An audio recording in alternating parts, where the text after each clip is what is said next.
El Paseo de la Fama del siglo XX. Eisenhower. Dwight Eisenhower fue un soldado que prefería la paz a la guerra. Su honradez transparente llevó a los norteamericanos a convertirle en su presidente. Damas y caballeros, creo que podemos tener paz con honor, seguridad razonable con solvencia nacional. Creo en el futuro de los Estados Unidos de América.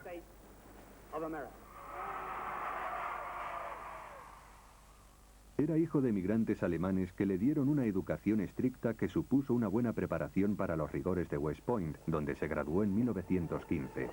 Pero no entró en combate hasta 1942, cuando con el rango de general se puso al mando del ejército norteamericano en el norte de África y ayudó a las fuerzas británicas de Montgomery a derrotar a Rommel. El tacto con el que manejó al brillante pero difícil Montgomery le convirtió en el candidato ideal para el cargo de comandante supremo de las fuerzas aliadas. Fue el hombre que, a pesar de las atroces condiciones climáticas, tomó la valiente decisión de acelerar la invasión de la Europa ocupada, una audacia que obligó a los alemanes a rendirse 12 meses más tarde. Cuando Ike, como le llamaba todo el mundo, regresó a casa, los Estados Unidos le recibieron como el ejemplo perfecto del héroe conquistador. La historia demostraría que había cometido errores, como por ejemplo, retirar demasiado pronto sus fuerzas de Europa, permitiendo a los rusos hacerse con el poder, pero por el momento era un guerrero sin tacha.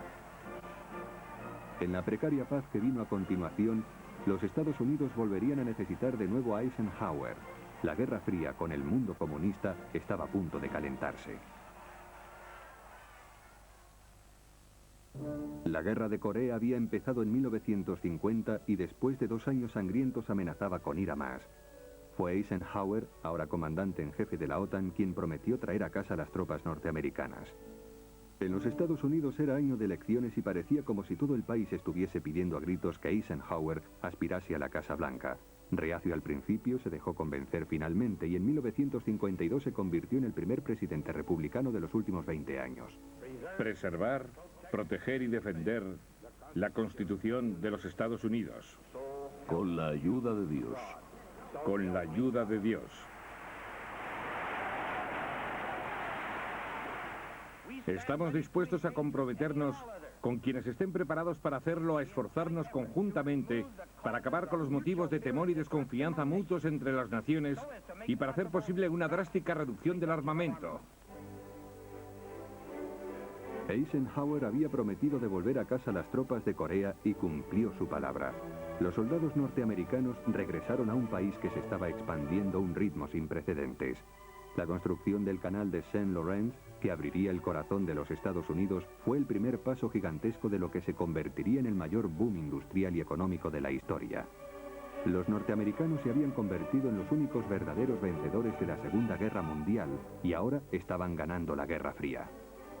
Los simpatizantes comunistas de la administración pública fueron perseguidos y acosados, mientras Eisenhower se mostraba duro en la política exterior y ofrecía una cara amable dentro del país. Los norteamericanos estaban unidos en la creencia de que el sueño americano se estaba haciendo realidad y que en tiempos de paz o de guerra, la figura paterna de la Casa Blanca los protegía de una u otra forma.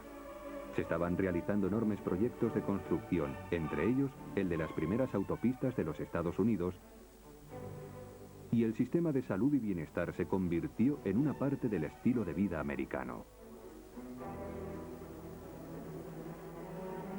Pero la era de Eisenhower estaba llegando a su fin y en 1960 dio paso a la juventud.